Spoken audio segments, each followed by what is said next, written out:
Olá, bem-vindos a esta nossa conversa. Hoje a gente vai mergulhar num livro que, olha, fez um barulho danado pelo mundo. As coisas que você só vê quando desacelera. É do monge zen budista sul-coreano, o Haemin Sunim. Um livro que tocou muita gente mesmo, né? Demais. E para nossa conversa, a gente está usando trechos do próprio livro, sabe? O prólogo, pedaços dos capítulos sobre descanso, atenção plena, paixão, relacionamentos, amor, vida, enfim, vários temas centrais. Material bem rico para a gente explorar. Com certeza. E a nossa ideia aqui é tentar pegar a essência do livro, sabe? Entender o que ele está dizendo, quais são os pontos principais, como essa coisa de praticar a atenção plena, de desacelerar mesmo, pode ajudar a gente com os perrengues da vida moderna. Seja lidar com emoção, relacionamento. Exato. Até encontrar um propósito maior, né? E o mais importante, como colocar isso em prática no dia a dia. Porque não adianta só a teoria, né? Não mesmo. Tem que ser aplicável. O que eu acho fascinante, logo de cara, é como ele surgiu. Um monge zen, a gente imagina alguém mais, sei lá, isolado, né? Sim, total. Aí ele começa a compartilhar umas reflexões curtinhas, diretas, em rede social e, boom, vira best-seller mundial. Isso mostra uma sede enorme por calma, por sabedoria, nesse mundo maluco que a gente vive. Mas vamos lá, vamos abrir isso. Ele começa com uma pergunta que eu acho que é a chave de tudo, né? Exatamente. É a pergunta que o Haemin Sunim se faz e que guia o livro todo. O mundo é agitado ou será que é a minha mente? Essa pergunta, assim, parece simples, mas é muito profunda. Ela já define o tom, né? Convida a gente a olhar para dentro antes de sair culpando o mundo pela nossa correria, pelo estresse. E a trajetória dele é curiosa, né? Monge, mas também foi professor universitário. Ele conta lá no prólogo que o livro nasceu quase sem querer, das respostas que ele dava online, ajudando gente com dilemas. A base, ele diz, é simples: desacelerar, ter bons relacionamentos e ter compaixão consigo mesmo. Mas essa ideia de que a mente molda o mundo, como é que isso funciona na prática? Olha, o conceito central que ele já joga logo no começo é essa relação quase que porosa, sabe? Entre a nossa mente e o mundo que a gente percebe. O livro argumenta que o mundo, por si só, não é bom ou mal, feliz ou triste. São os nossos estados mentais, os nossos sentimentos que a gente projeta na realidade. É isso que colore a nossa experiência. Tem um exemplo ótimo que ele conta de uma amiga monja. Ela estava construindo um templo, aí precisava escolher telhas. De repente, ela só via telhas, em todo lugar. Nossa! Depois, precisou escolher o piso. Adivinha, só via pisos por onde andava. A conclusão dela, que o Sunim cita, é forte. O mundo que vemos não é o universo inteiro, mas uma parte limitada com a qual a mente se importa. A gente vê aquilo que a nossa mente está focada, né? E o legal é que ele aplica isso a ele mesmo, com muita honestidade. Ele admite que, mesmo sendo monge, tinha uma agenda, assim, lotadíssima. Viagem, aula, responder e-mail. E ele percebeu que o caos não era o mundo lá fora. Era a mente dele. Exato. E mais, ele sacou que, no fundo, uma parte dele até gostava daquela agitação toda, da sensação de ser útil, de ajudar.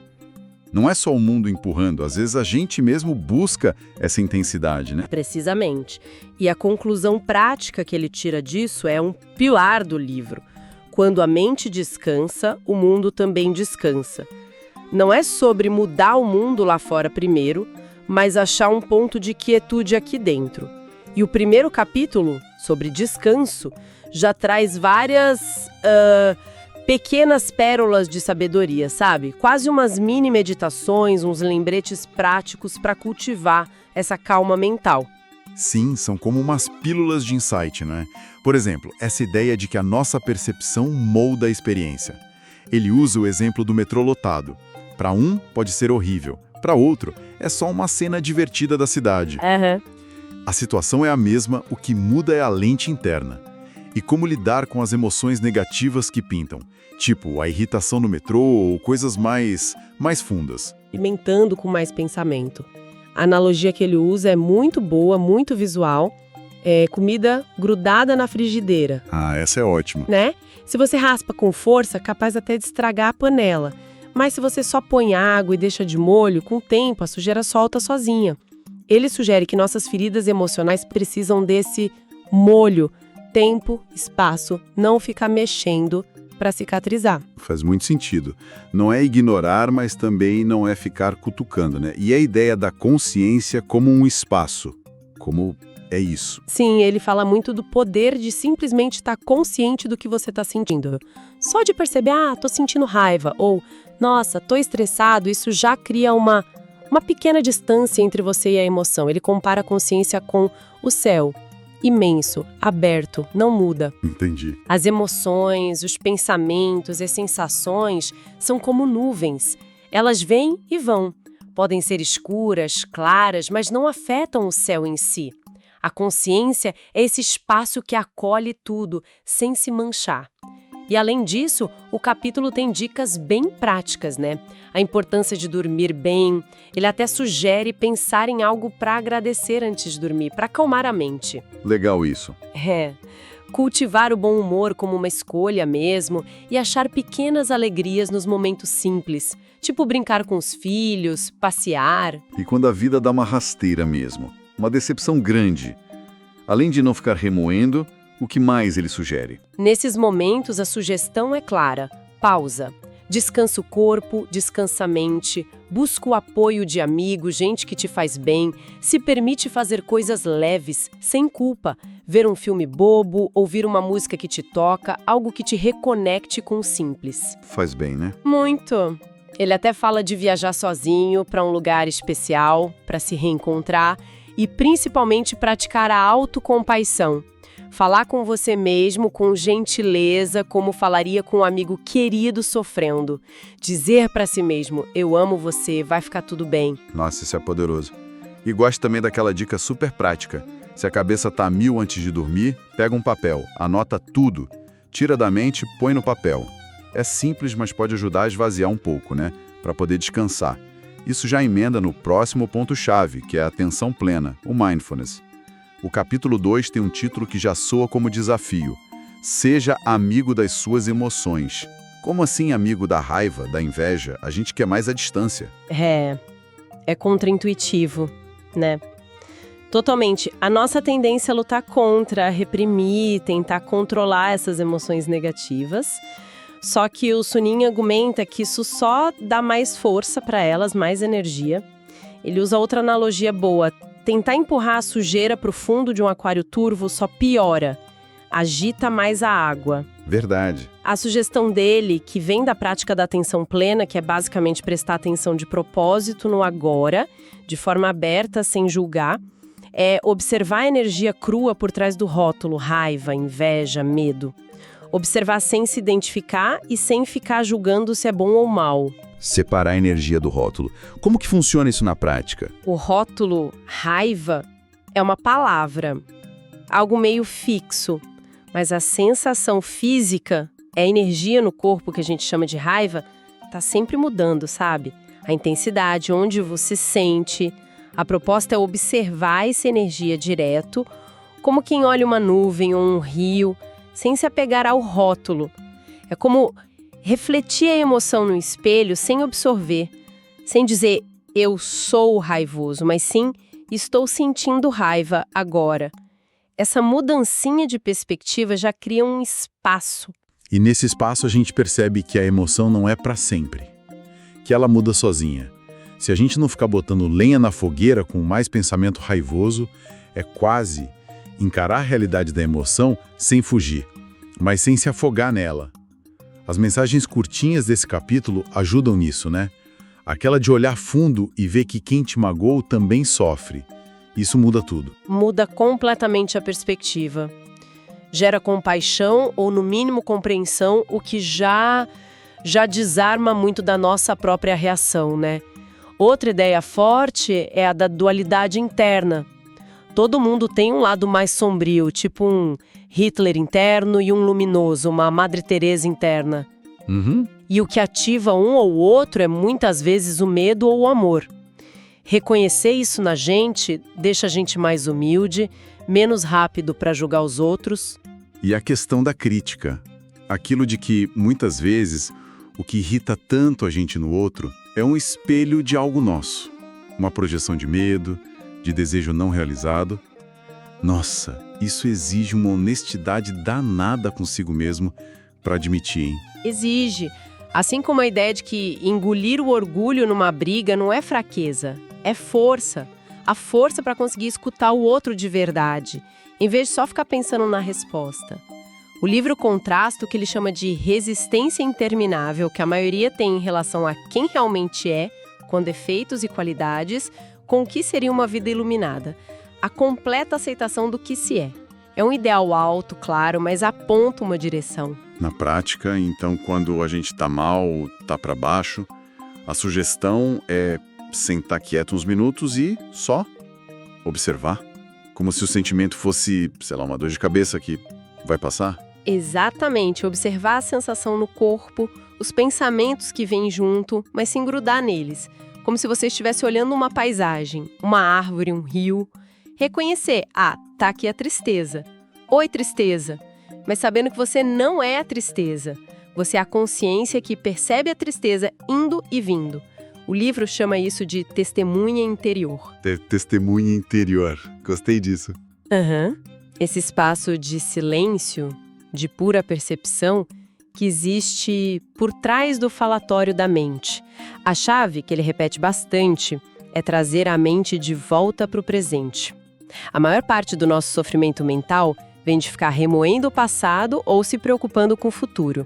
A atenção plena ancora a gente no agora, que é o único lugar onde a vida de fato acontece. Essa ideia da testemunha interior é forte mesmo. Passando para outro tema, o capítulo 3 sobre paixão começa com uma história dele mesmo que eu achei muito humana, sabe? Ele, jovem professor, super empolgado com uma aula de meditação, preparou um monte de coisa, passou dever demais, organizou passeio extra e o resultado? Alguns alunos acharam pesado, cansaram, desanimaram. É uma bela lição de humildade, né? A conclusão que ele tira é: modere seu entusiasmo. Não que entusiasmo seja ruim, claro que não, é essencial, mas tem que calibrar com a realidade, com a capacidade dos outros de absorver. Sua paixão não pode atropelar o ritmo de quem está aprendendo ou recebendo, né? Exato. E essa ideia de equilíbrio, de achar a medida certa, conecta perfeitamente com o capítulo seguinte sobre relacionamentos. Sim, a ponte é muito natural. Ele compara a arte de manter um bom relacionamento a sentar perto de uma lareira. Precisa da distância certa. Isso. Perto demais, queima. Longe demais, sente frio. Isso fala muito sobre precisar de espaço pessoal, de individualidade, mesmo nos laços mais fortes. A história que ele conta da viagem com o amigo monge mostra isso bem na prática. Eles estavam juntos o tempo todo e começaram a se irritar por coisinha boba. Acontece, né? Tinha voltado. Às vezes um respiro, uma distância é fundamental para preservar a conexão. Não é abandono, é respeito pelo espaço do outro. Outra história marcante ali é a do magistrado Main Sasong, que era super arrogante, e o encontro dele com um mestre zen que o faz pensar. A lição sobre humildade: se você baixar a cabeça, não vai esbarrar em problemas. E a ideia de que o orgulho causa tanto conflito inútil. Isso pega, né? E aquela frase: o importante não é ter razão, é estarmos felizes juntos. Nossa, quantas brigas seriam evitadas se a gente lembrasse disso? Muitas, muitas mesmo. Essa frase sozinha já é um norte para muito relacionamento. E a partir dessas histórias, dessas reflexões, saem vários pontos práticos para cultivar relações mais saudáveis. A empatia, claro. Tentar de verdade ver o mundo pelo olhar do outro. Fundamental. Falar do coração com autenticidade é muito mais forte do que usar formalidade ou máscara social. A conversa fica viva com sinceridade. E como lidar com crítica e ofensa? Que é inevitável, né? Isso mexe muito com as pessoas. O livro dá umas estratégias. Primeiro, calma. Ele até sugere a regra dos 30 segundos. Respira fundo, espera um pouco antes de reagir no impulso. Segundo, tentar entender que, muitas vezes, quem está ferido acaba ferindo. Não é pessoal, é a dor da pessoa vazando. Isso não justifica, claro, mas ajuda a não absorver tanto. Ajuda a não levar para o pessoal, né? Isso. E terceiro, essa ideia de não levar tudo pro lado pessoal, lembrando daquelas 3 ideias libertadoras que ele fala depois. E a ideia do espelho nos relacionamentos que você comentou antes. Aquilo que irrita a gente demais no outro pode ser algo que a gente não aceita na gente. Exatamente. O livro sugere que relacionamento funciona como espelho poderoso. O que a gente nota e critica logo no outro pode ser um reflexo de algo nosso que a gente nega ou não gosta. Olhar para as nossas reações intensas aos outros pode ser um caminho de autoconhecimento, e aí entra o perdão. O livro trata o perdão não como um ato só, mas como uma jornada, um processo que a gente faz principalmente para a gente mesmo, para se libertar do peso do ressentimento, da amargura. E como seria esse processo de perdoar? Envolve observar a raiva, a mágoa, tentar entender o que está por baixo, medo, tristeza, injustiça. Fazer isso com os nossos sentimentos. E se der, tentar olhar com compaixão também para quem magoou. Imaginar o sofrimento ou a ignorância que levou a pessoa a agir assim, mas sem desculpar o ato, nem se colocar de novo em risco, claro. É um equilíbrio delicado. Se proteger e soltar o veneno do rancor. Gosto muito daquela dica final, bem prática. Se você quer que um amigo lembre do seu aniversário, lembre do dele primeiro. Tão simples, mas diz tanto sobre ser proativo. Dar o exemplo em vez de só cobrar. É uma pequena ação com uma filosofia grande por trás. Totalmente. Mudando um pouco o foco, mas ainda nas conexões, o livro fala de amor, no capítulo 5. O autor conta da experiência dele com o primeiro amor e como a poesia do Khalil Gibran bateu forte nele na época. Ele descreve o amor como algo quase sagrado, sabe? Que chega sem avisar e pede entrega. Tem uma frase que eu achei linda pela simplicidade. Eu adoro o fato de você ser uma pessoa comum, porque eu também sou. Que aceitação bonita isso. Sim, essa frase diz muito sobre a visão do livro sobre o amor. Algumas ideias se destacam. Primeiro, amor de verdade não segue lista de critérios. Acontece. Segundo, precisa de equilíbrio. Amar demais, sufocando, ou mais do que o outro está pronto para receber, pode ser ruim.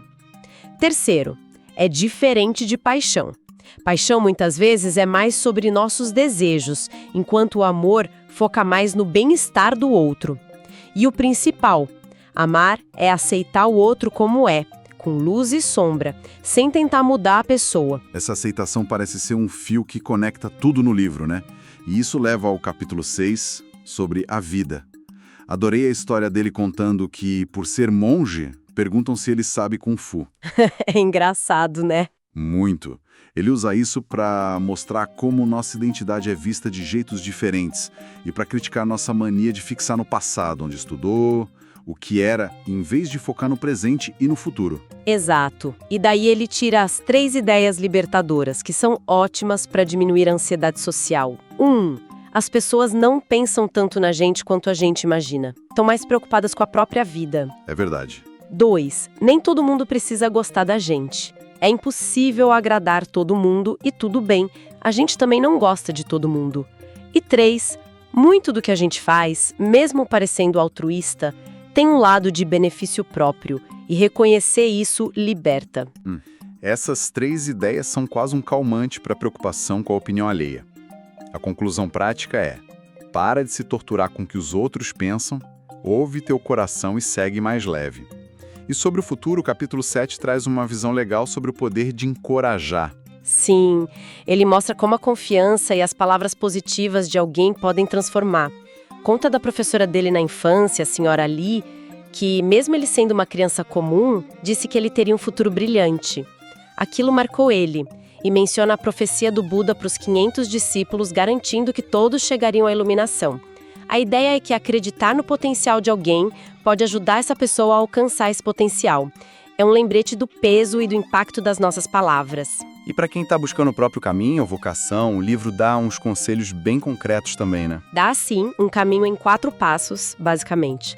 Primeiro, lê muito, de tudo, para abrir a cabeça para as possibilidades. Segundo, não ficar só na teoria. Ter experiência prática, estágio, voluntariado, para sentir como é. Botar a mão na massa. Isso. Terceiro, investir em se conhecer, principalmente nas interações, nos relacionamentos, que são espelhos, como a gente viu. E quarto, um alerta. Não escolher um caminho só pela opinião dos outros ou pelo status. A escolha tem que fazer sentido para você, lá dentro. Finalmente, a gente chega no último capítulo que a gente separou sobre espiritualidade. Gostei muito da forma como ele aborda, sabe? Enfatizando conexão, respeito entre caminhos diferentes. A história da visita dele à comunidade cristã de Taizé, na França, é um exemplo lindo disso. Esse é um belo exemplo de ponte mesmo. Ele descreve as semelhanças que viu entre a vida monástica budista e a rotina lá em Taizé. A importância da comunidade, a prática de oração ou meditação em silêncio, a busca pela simplicidade, a alegria nas pequenas coisas. Legal. Isso leva ele a concluir que a verdade, a busca espiritual de verdade, pode ter formas diferentes, mas tem um núcleo comum, que vai além dos rótulos religiosos. Ele até cita o Dalai Lama dizendo que o propósito da religião não é criticar as outras, mas ajudar no autocontrole a desenvolver qualidades boas. Exatamente. E faz uma distinção útil entre fé superficial, aquela pegada só aos símbolos, rituais, dogmas, que muitas vezes vê as outras como erradas, e a fé em profundidade, essa busca entender o significado por trás dos símbolos e consegue ver a sabedoria e a beleza em diferentes caminhos, vendo harmonia, não conflito. A mensagem final ali é de humildade e abertura para aprender com a diversidade espiritual. Então, olhando para trás, nessa nossa exploração as coisas que você só vê quando desacelera, o que fica é essa imagem de um convite, né? Um convite gentil, mas muito profundo, para a gente repensar não só o ritmo lá fora, mas principalmente o ritmo aqui dentro. O livro não é só filosofia, ele entrega, página a página, muitas pérolas práticas. Ferramentas para achar paz na agitação, para cultivar a atenção plena no dia a dia, para melhorar relacionamento com compreensão, perdão, ensina a amar com mais autenticidade, a buscar nosso propósito com mais coragem e menos barulho externo.